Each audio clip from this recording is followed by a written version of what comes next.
Well, we already know the highest of ceiling and the lowest of floor record, but what is the highest ceiling for each individual team's outcome? Let's rock.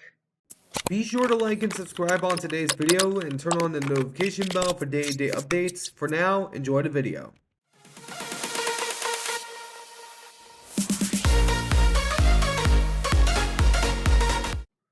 All right, what's going on, guys? My name is Antonio, and welcome back to the All Around Sports Podcast. The last few videos I have been on here, I've been going over the divisional predictions, which I stated over in my divisional record predictions and standing predictions.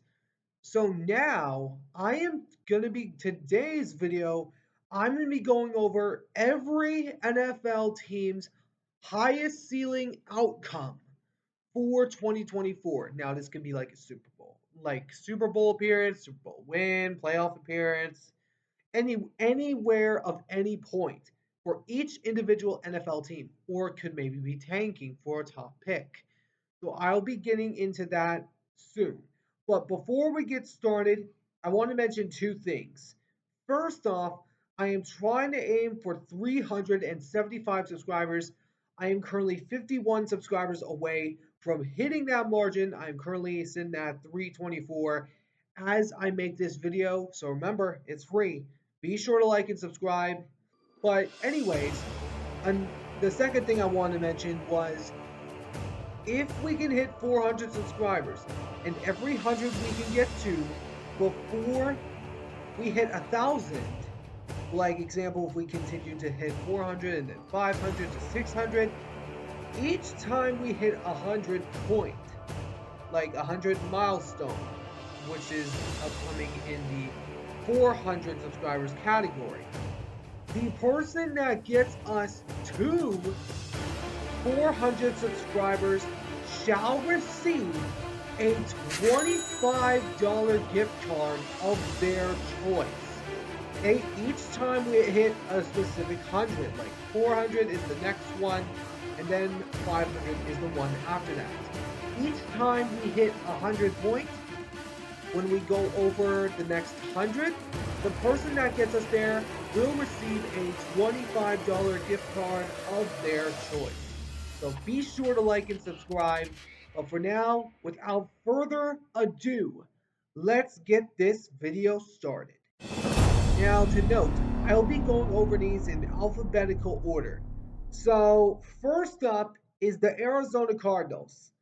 The Cardinals, I took a lot of debating into this because loads of people have been saying they could be a sleeper team, but I'm not buying it yet. So I'm going to say tank for a top pick because Kyler Murray, obviously, he's not the solution because he's only made one playoff appearance and lost in that game to the Los Angeles Rams. I do not buy Kyler Murray as their quarterback. I don't buy it whatsoever. So I believe that the Cardinals are going to probably tank for a top pick and maybe go after like Carson Beck or Shador Sanders or Quentin Ewers, like one of those top guys. I believe they're going to tank and they're going to go after a top pick to either add on with Kyler Murray or just draft another quarterback. But, anyways, that's the Cardinals' highest ceiling.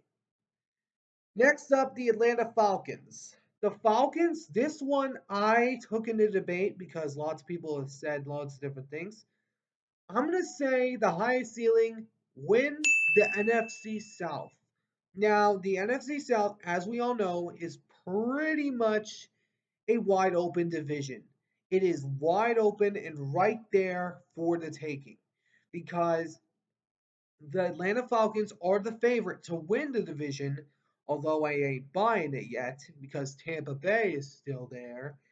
I do believe they can do it if Kirk Cousins gets his game together in the playoffs because if they make the playoffs, Kirk Cousins is 1-3 in the playoffs. So we'll of course see what happens, but that's the highest ceiling I have for the Atlanta Falcons.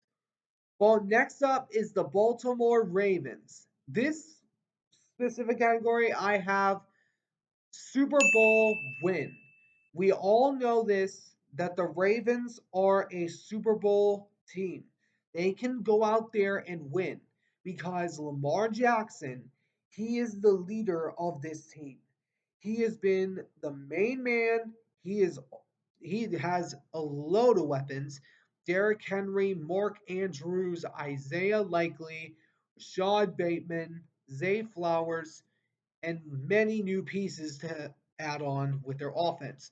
Their defense is going to be slightly different without Mike McDonald, but I do believe their offense still has a lot of talent on their squad to get to a Super Bowl and potentially win because remember, they've only lost one game to an NFC opponent. Only one. So, but anyways, that's the Ravens. Now on to the next team. Next up is the Buffalo Bills. The Bills, I might shock some people here, AFC Championship game appearance. Now, we all know the last time they made an AFC Championship appearance was when it was during the pandemic, and it was the bubble year, which Kansas City beat them in. And since then, they have not been able to beat Kansas City. I believe that Josh Allen will mature without his two top receivers in Gabe Davis and Stephon Diggs.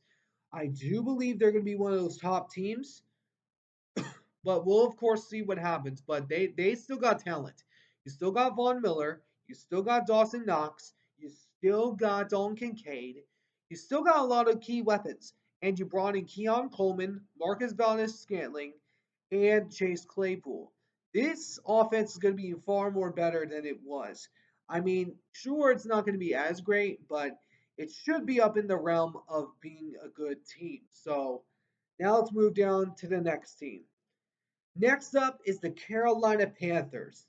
And pretty much this one's an obvious one. Tank for a top pick.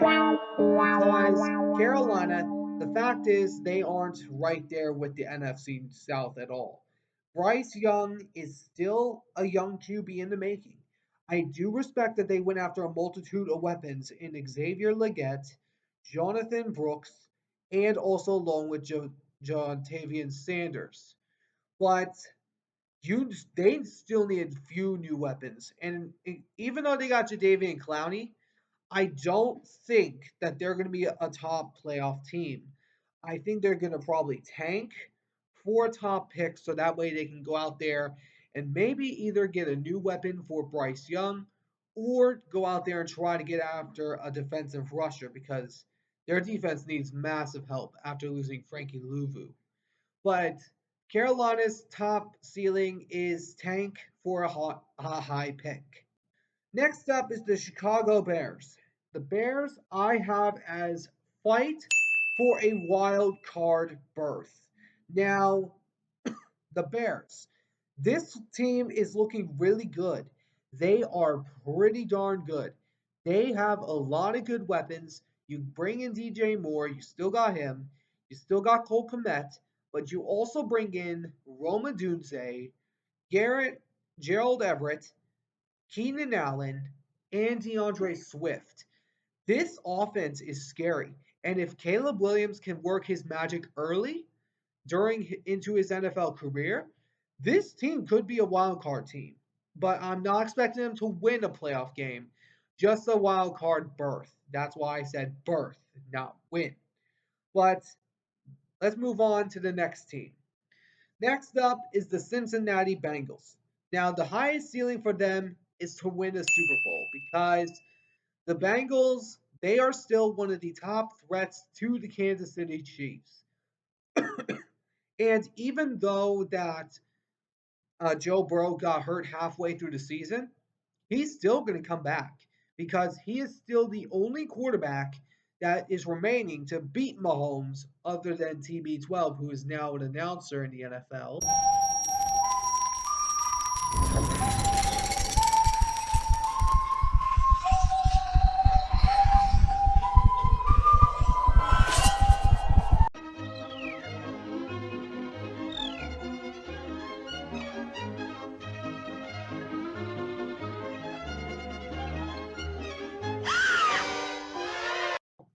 Which I still don't know how he got that job. But, anyways, That is why I have the Super Bowl win as as the Cincinnati Bengals highest ceiling. Now the Cleveland Browns, this one is a little, might be shocking, divisional round appearance. As we all know, they made the playoffs last year, but got ousted immediately to the Houston Texans. But I believe they can get a playoff victory because if they go on the road and they beat one of those tough teams, they have the defense to do it. It's just the offense we have questions about because Deshaun Watson has not played to his form when he was in Houston. So with Nick Chubb coming back and Amari Cooper coming back and Elijah Moore, you bring in guys, new guys, including Jerry Judy, and also bring back David Njoku. This offense has the capability to make a playoff appearance. And they're playing in one of the hardest divisions known to mankind in the NFL, which is the AFC North. But this team has a chance to make a playoff spot because their defense was amazing last year. And if Deshaun Watson can hit his peak back when he was with Houston, this team could be a really dangerous team. I'm just saying it right now. Now, the Dallas Cowboys. I think it's pretty obvious here. Wild card, one and done. Because the fact is, the Cowboys are just a sorry joke right now.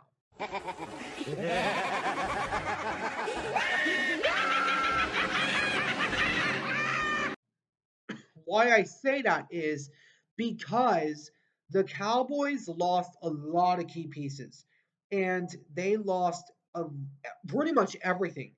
They lost Tony Pollard to the Titans, Tyron Smith to the Jets.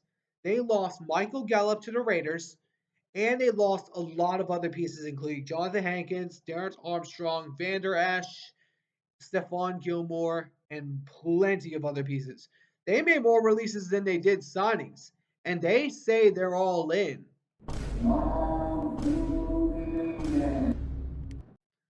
But I still don't believe it because we haven't seen it yet. But, anyways, that is why I have the one and done wild card appearance as the Cowboys' highest ceiling. Now, next up is the Denver Broncos, or the Donkeys, as I like to call them. This one is tank for a top pick because the Denver Broncos, the fact is that they are one of the worst teams in the NFL. They may have almost made a playoff appearance last season, but now you bring in a rookie by the name of Bo Nix. Now, I do see potential in this young kid, but I don't think he'll spark early because he's going to be going into a very difficult week one showdown with my Seattle Seahawks, which I'll be getting to later on into the video. But the fact is the Denver Broncos, they still have a lot of gaps to fill. They still need a top receiver other than Cortland Sutton. They still need a top notch defensive secondary. They still have a lot of questions because the only two players that are relatively good for their team are Cortland Sutton and Patrick Surtain, which I don't even know why they let go of Justin Simmons. I don't know why they let him go. And he's still a free agent right now. So that's that. I just don't know what the heck is up with that. But the Denver Broncos, our ceiling is to tank for a top 10 pick. Next up, the Detroit Lions Super Bowl win. The Lions, they had a chance to make it their last year, and they would have if they would have kept the lead. And if Brandon Ayuk didn't make that catch, we would have probably seen the Detroit Lions in the Super Bowl. We probably would have seen it because the fact is the Detroit Lions are the front runner in the NFC, ahead of the 49ers, ahead of the Philadelphia Eagles. They're ahead of everybody in the NFC. Everybody, and I mean that.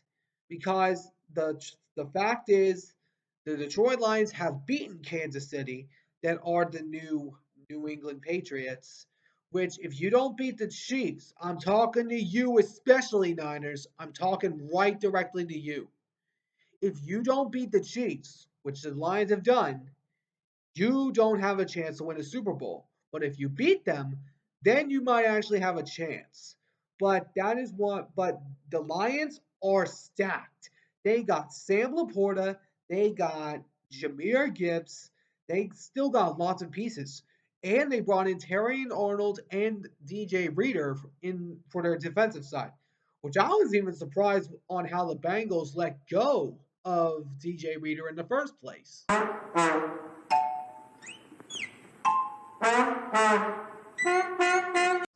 But anyways, that is why I have the Lions as Super Bowl win as their ceiling. Next up is the Green Bay Packers. Now, even though some people are declaring them in the Super Bowl conversation, I'm not putting them that high just yet. I'm going to say NFC Championship appearance because the Packers, they are amazing. The fact is they are one of the top threats in the NFL, in the NFC alone, because they are right ahead of the Dallas Cowboys that they absolutely pounded the heck out of in the wild card round last year.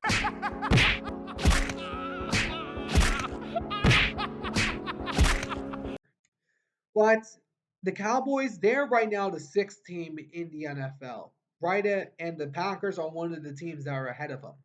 So, but I was veering back to the Cowboys for a second, but the Packers' NFC Championship appearance is their highest ceiling. So next up, the Houston Texans. Some people are saying they're Super Bowl team. I'm not going that high just yet.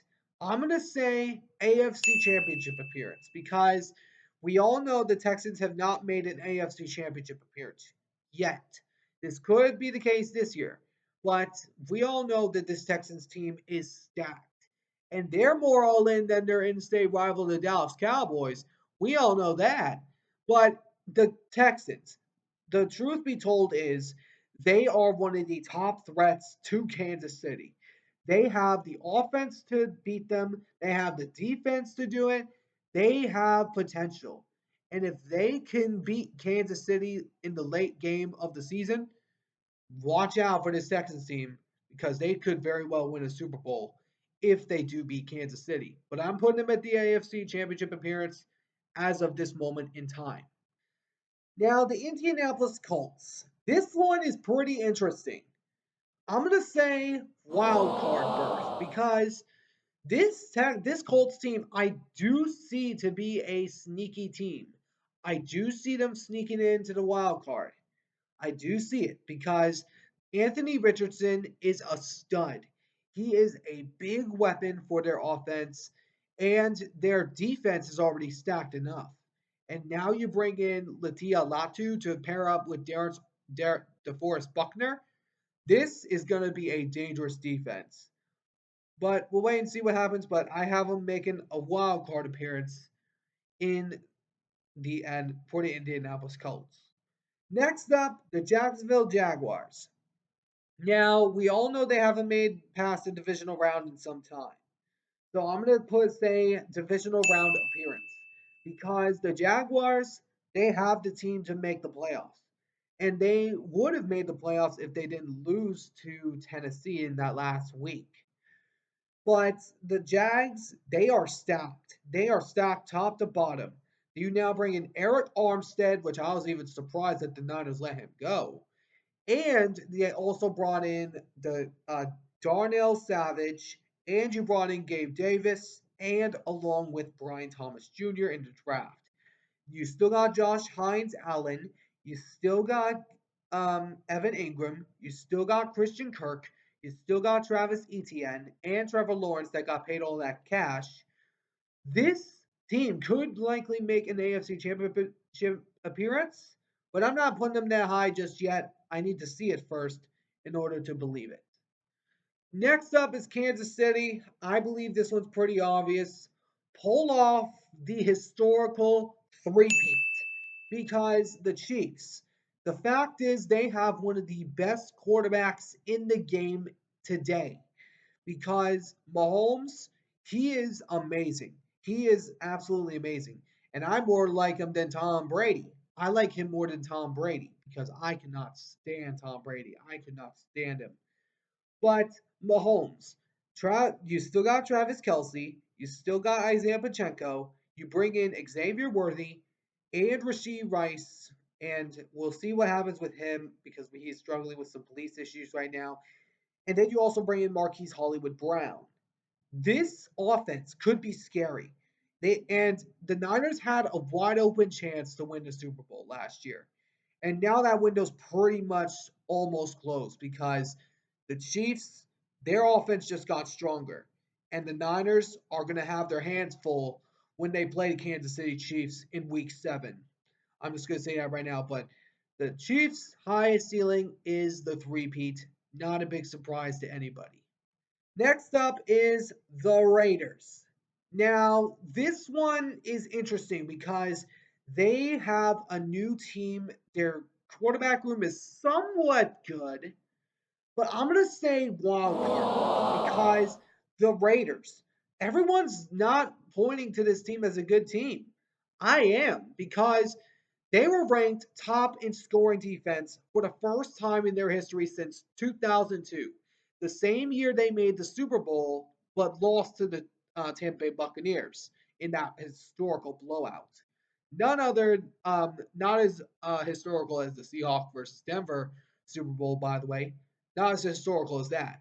sorry, Denver. I had to rub it in. But anyways, the Raiders have the potential to go into the wild card round because one, their offense is relatively decent. You bring in Brock Bowers to pair up with Michael Mayers and Jacoby Myers, and along with guys like Alexander Madison and along with Devontae Adams.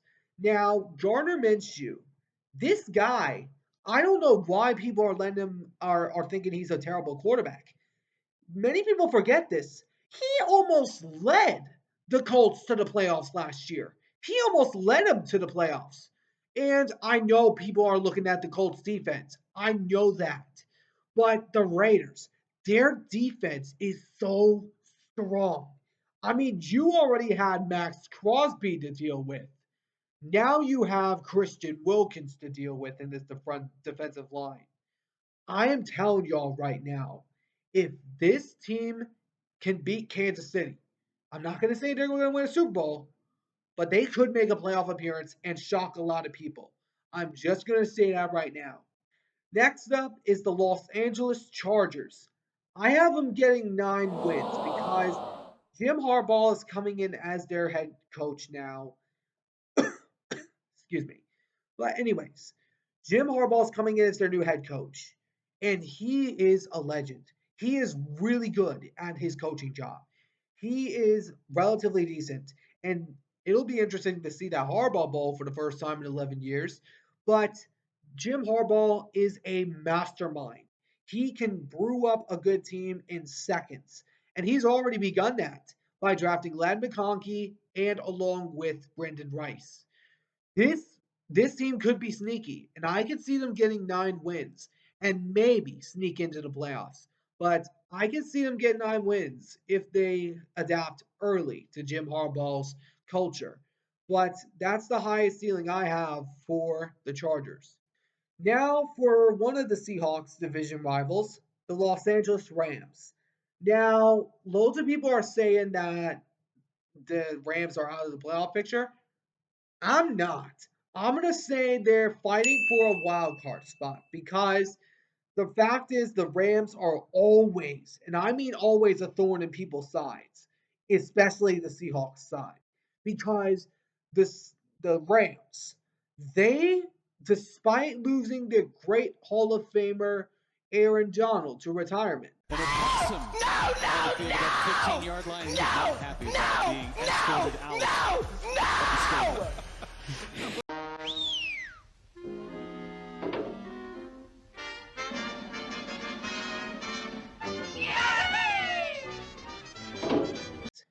They still have a shot because they drafted really good, which I was really ticked off about, and they drafted Jared Verse Brendan Fisk, Blake Corum, and Cameron Kitchens with their top 4 picks, which I believe are really good picks. But this Rams team is going to have a lot of questions surrounding them. So I am going to say they're going to fight for a wild card.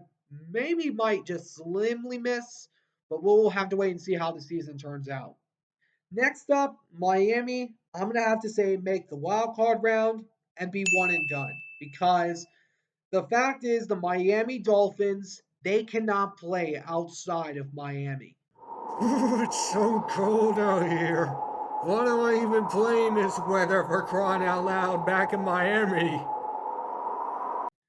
And I brought that up because whenever Tua Tagovailoa plays outside of Miami, remember last year he was 1-6 against over 500 teams.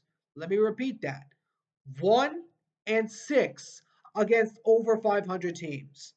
If you cannot beat those teams and beat them on the road, you are not going to survive the playoffs because you certainly have the offense and defense to do it.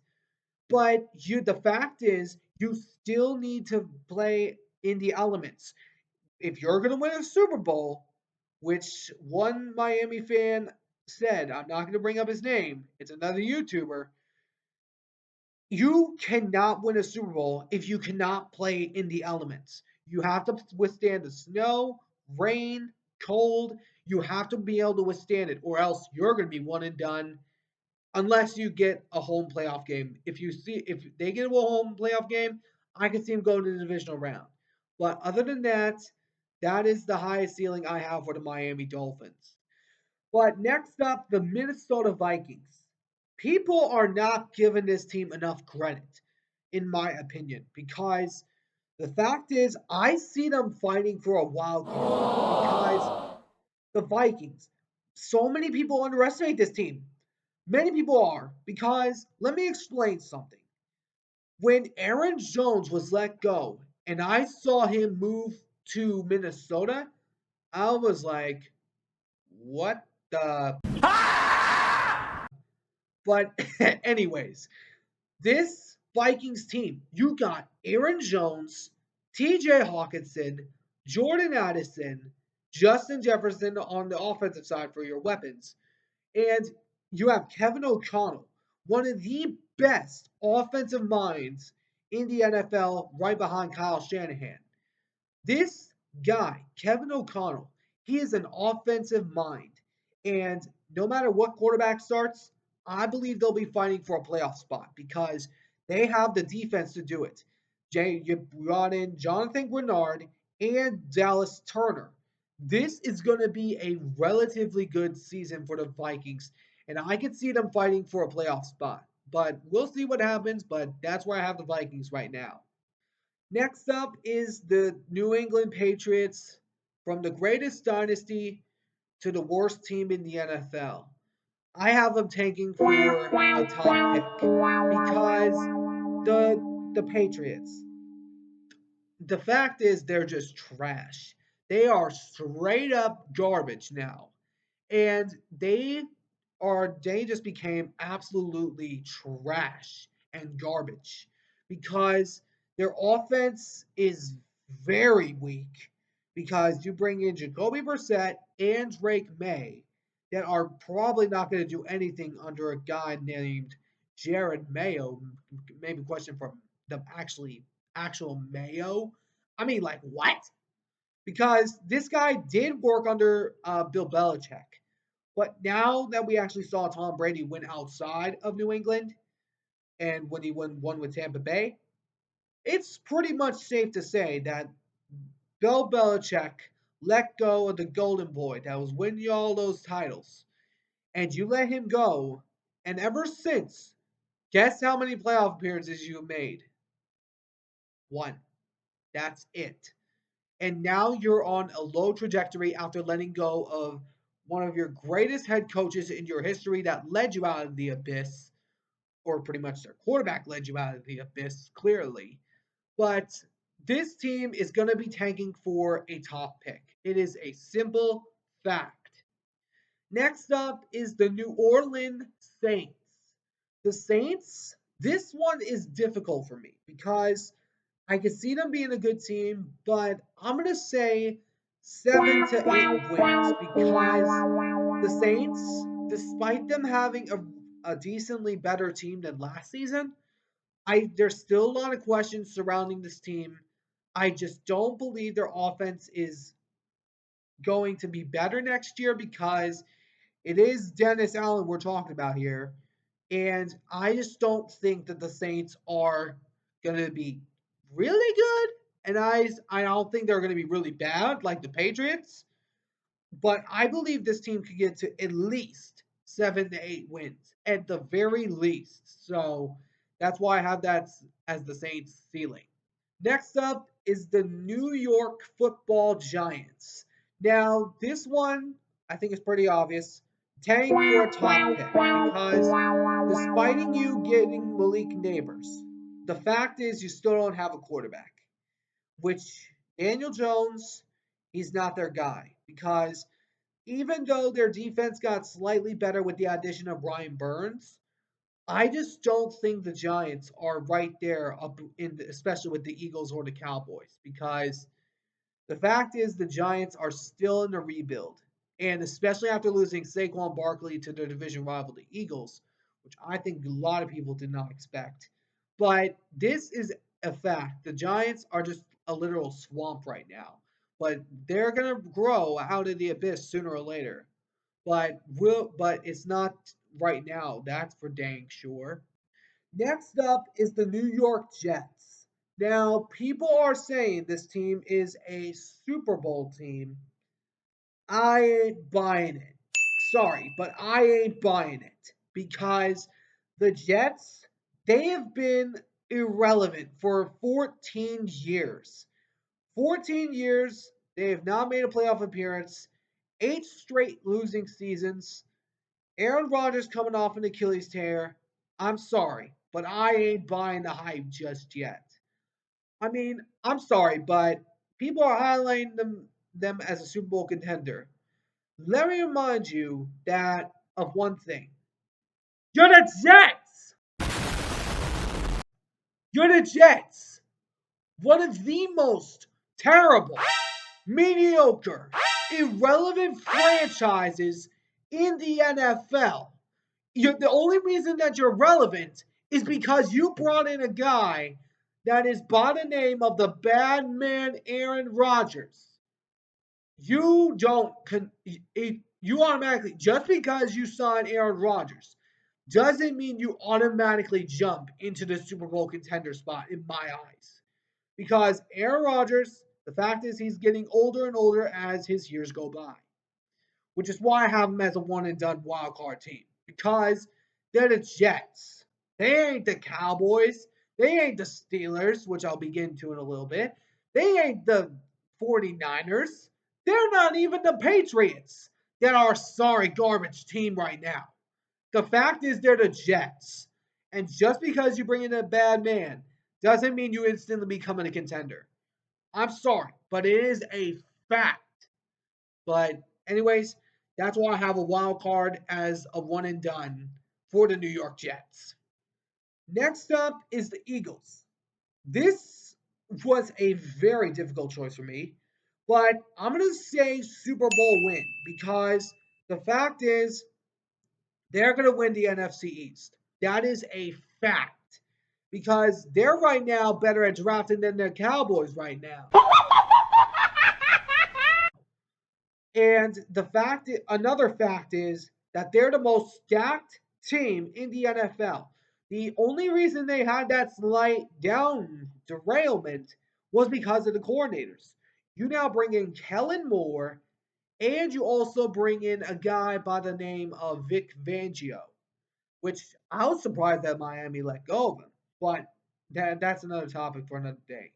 But the Eagles, they're more all in than the Cowboys because fact is they went out there and got Bryce Huff, Devin White, CJ Gardner Johnson, and Saquon Barkley, like I mentioned earlier. They got also along with Cooper DeJean, Quinton Mitchell, and Jeremiah Trotter. That kind of reminds me of Bobby Wagner a little bit. But anyways, that's why I have that as the Eagles' highest ceiling.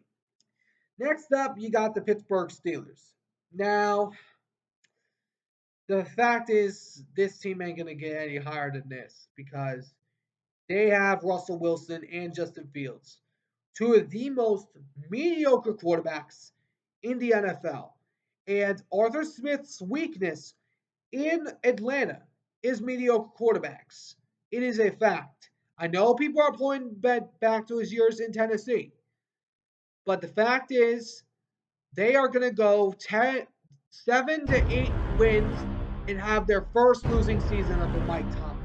It is going to be a for real fact. I know people are going to put up an argument with me, but answer me this to all the people that are going to put up an argument with me.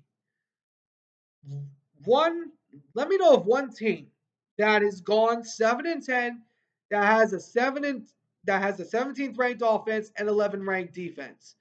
What team do you know that has gone 7 and 10 to be have those type ranks? None in my eyes.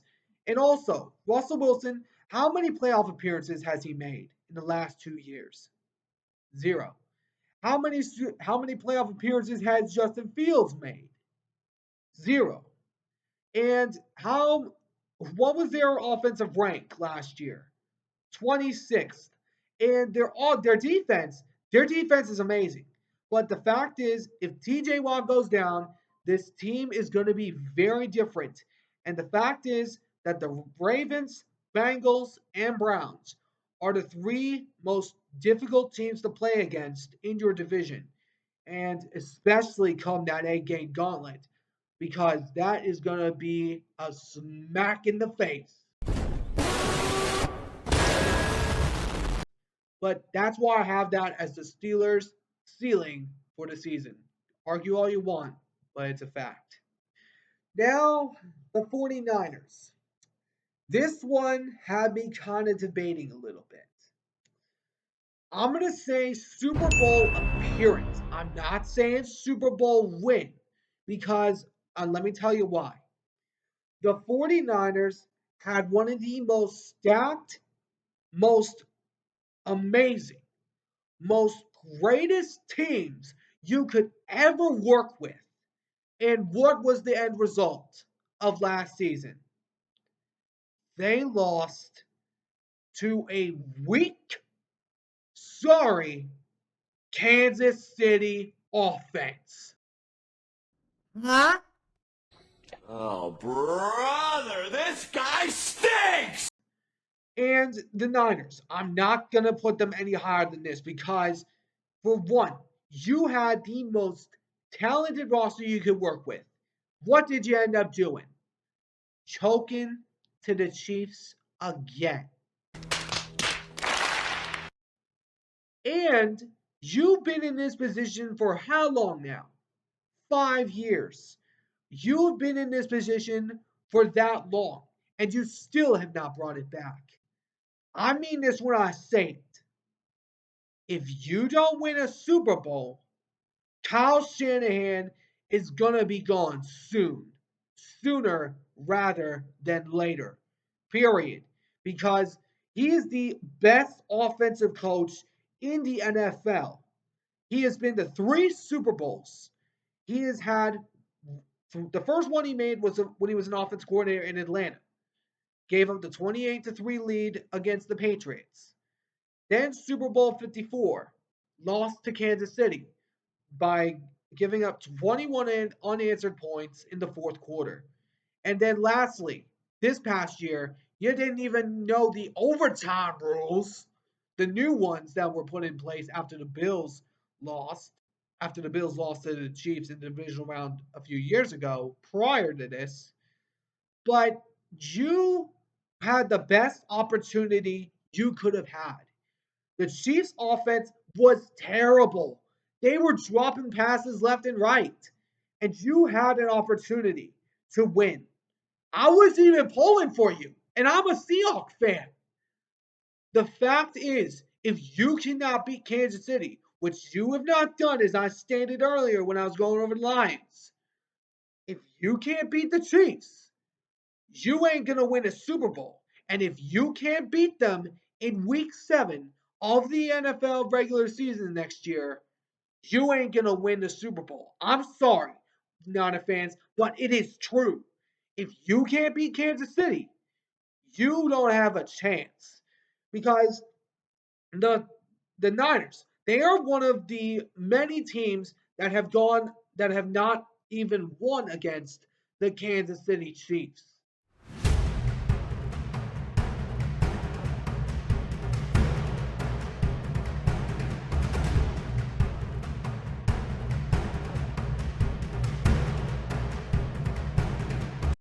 So the teams that Patrick Mahomes has never, and I mean never, lost to is the Arizona Cardinals, Atlanta Falcons, Carolina Panthers, Chicago Bears, Cleveland Browns, Dallas Cowboys,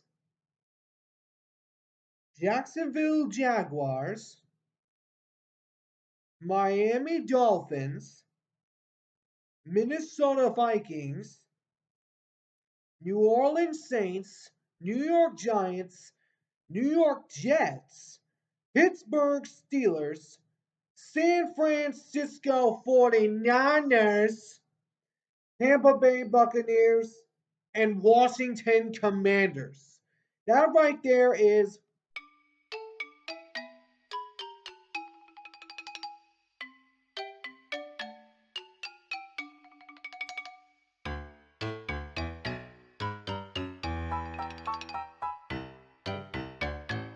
15 teams. 15 that he has never lost to. And he's only lost to the Seattle Seahawks once in his career, according to the stat that I looked up. 15 teams, including the 49ers. He's never lost to any of those 15 teams. That is what I'm saying here.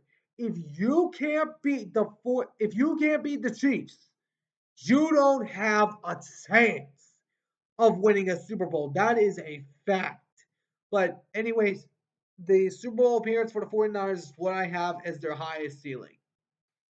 Next up is my Seattle Seahawks. So this one had me debating a little bit because I know the team ain't there yet, but I'm gonna say fight for a wild card spot. Let me tell you why.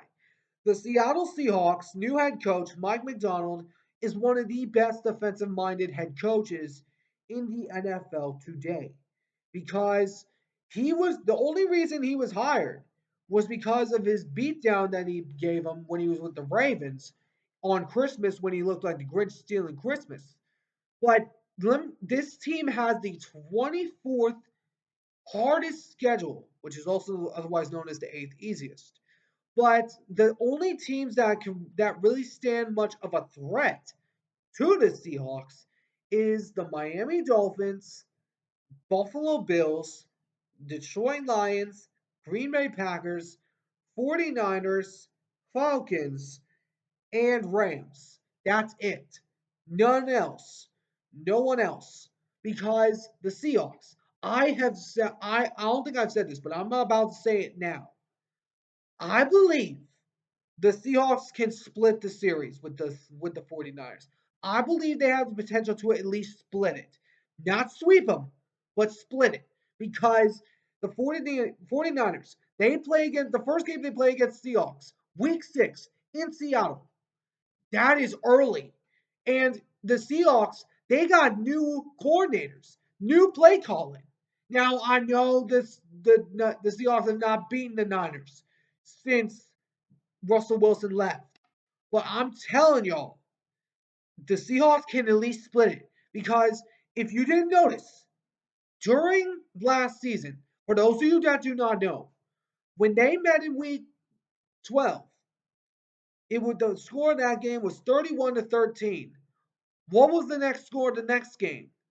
28-16. A 3-point difference in that game. Now I know the Seahawks lost in those games. I know that. But I'm telling you, if the Seahawks made it that close, at least that close, and they bring in a defensive minded head coach like Mike McDonald, this guy is so good in his field. And I'm telling you that, and and get this, Uchenna Nwosu didn't even play with Leonard Williams last year.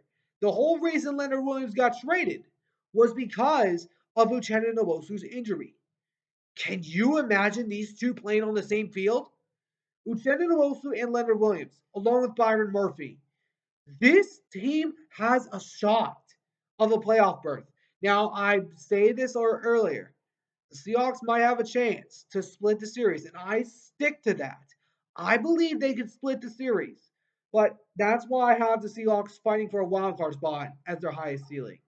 Now we're down to the last three teams. So Tampa Bay Buccaneers, I could see their highest ceiling four-peating as NFC South champs because Tampa Bay, this team is really dangerous, and no one expected them to be in the playoffs last year. Look at what they did. They pounded the Philadelphia Eagles and then went on to lose a close game to the Detroit Lions. And I believe that the Tampa Bay Buccaneers could win the division again because the Buccaneers brought in Baker Mayfield again. They re-signed Mike Evans. They brought back Levante David and Chris Godwin. This team is for real dangerous, more dangerous than people are taking into account. So that's why I have that as the highest ceiling for Tampa Bay. Now, Tennessee, the Titans. I believe they can make a wild card push. I'm going to say wild card berth because the Titans, they have a really good team. They've got guys left and right. You got Tyler Boyd, DeAndre Hopkins, Calvin Ridley, and Tony Pollard as well. And this Will Levis, this is only his first year. And he didn't start until last season, halfway through last season.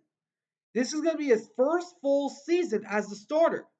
And if he doesn't go well, you got Mason Rudolph, the red-nosed Titan, now on your side, who was who I thought should have stayed with Pittsburgh because Mason Rudolph, he's really good. He's decent. That's all they need him to be, decent. And Mason Rudolph, if he doesn't get the starting job, and if Will Levis does struggle through parts of the season, I believe Mason Rudolph will come in and help him fulfill his true potential and this team's true potential. I believe the Titans are beginning to rise, despite them losing Derrick Henry to the Ravens. I believe this team could be really dangerous, but that's why I have the wild card berth as the Tennessee Titans' highest ceiling. Last up, the Washington Commanders, which they still need to get their name changed, by the way. Now, the Commanders. This is the new team of Bobby Wagner. Maybe soon to be a future Ring of Honor member in Seattle. But this Commanders team, I have debated this for a while now. Oh man, this is difficult for me. But I'm gonna say something that probably not a lot of people are gonna expect come out of my mouth. I'm gonna say that they could sneak into the wild card round. What? What? That's crazy. I'm going to say it again. They make a playoff push. Now, let me explain. Jaden Daniels was the second pick in the NFL draft. Caleb Williams was the number one pick. What happened last year? Bryce Young ended up being an absolute bust, and CJ Stroud came out to be a superstar. What if the same thing happens? What if Jaden Daniels comes out onto this Commanders team that people are saying was the worst case scenario? They said the same thing for CJ Stroud. What ended up happening with Stroud and the Texans? They went to the playoffs, won a playoff game, and made the divisional round. What if we see the same thing with Washington? Now, I know this is highly unlikely, but Jaden Daniels, if we look at the way this young man plays in during his time at LSU, he is amazing. He is mobile. He is a stud. He is absolutely incredible.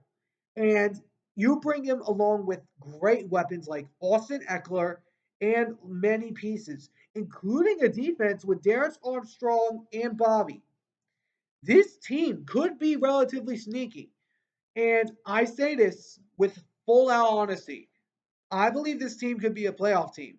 Sneaky to sneak right in there. I believe this, but I wouldn't be surprised if I'm wrong because it is the Commanders, which still need to get their name changed. But anyways, that's why I have that as the Washington Commanders' highest ceiling. But let me know in the comments what you guys think down in the comment section below.